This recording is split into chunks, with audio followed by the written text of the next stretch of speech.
A população mundial é composta por pessoas diferentes. Essas diferenças podem ser de ordens diversas. Somos homens e mulheres, temos alturas diferentes, profissões diferentes, idades diferentes e assim por diante.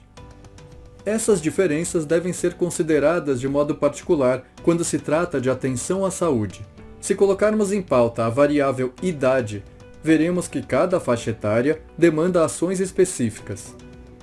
É importante também observar que a quantidade de pessoas que compõem as diferentes faixas etárias não é constante, mas se modifica conforme as transformações sociais e os modos de vida, despertando novos pontos de atenção. A composição da população mundial é flutuante e se modifica ao longo dos tempos. Hoje em dia, é possível afirmar que a população mundial está envelhecendo. Nos tempos antigos, havia uma taxa de natalidade maior, porém as pessoas sobreviviam por menos tempo.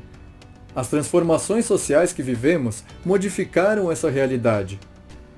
Entre outros fatores, a descoberta dos antibióticos e vacinas, por exemplo, permitiu combater e evitar grandes epidemias de doenças infecto-contagiosas que eram responsáveis por abreviar a vida de centenas de jovens e crianças.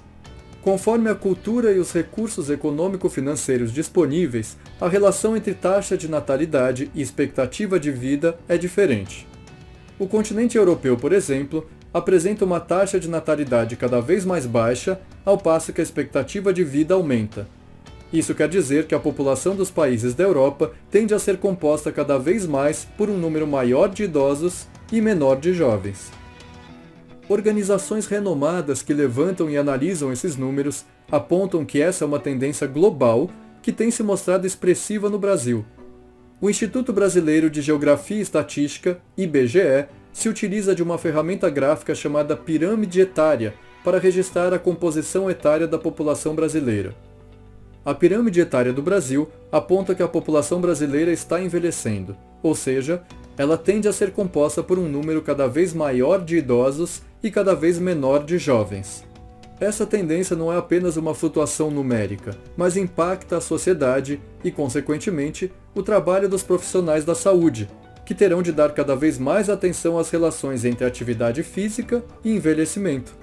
Um exemplo disso é o efeito benéfico que um estilo de vida ativo pode exercer na prevenção de fenômenos com impacto negativo para as pessoas e para a sociedade como um todo, tais quais o isolamento social e doenças crônico-degenerativas, que tendem a se manifestar mais com o avanço da idade do que na juventude. Diante disso, percebemos que com o envelhecimento da população mundial, os idosos, com suas necessidades e pontos de atenção específicos, tendem a ser mais numerosos e provavelmente demandarão o trabalho dos educadores físicos mais do que as crianças. Sendo assim, é preciso que quem está ativo nesse campo de atuação profissional se prepare para isso, conhecendo os impactos sociais e as especificidades da prática de atividade física por idosos.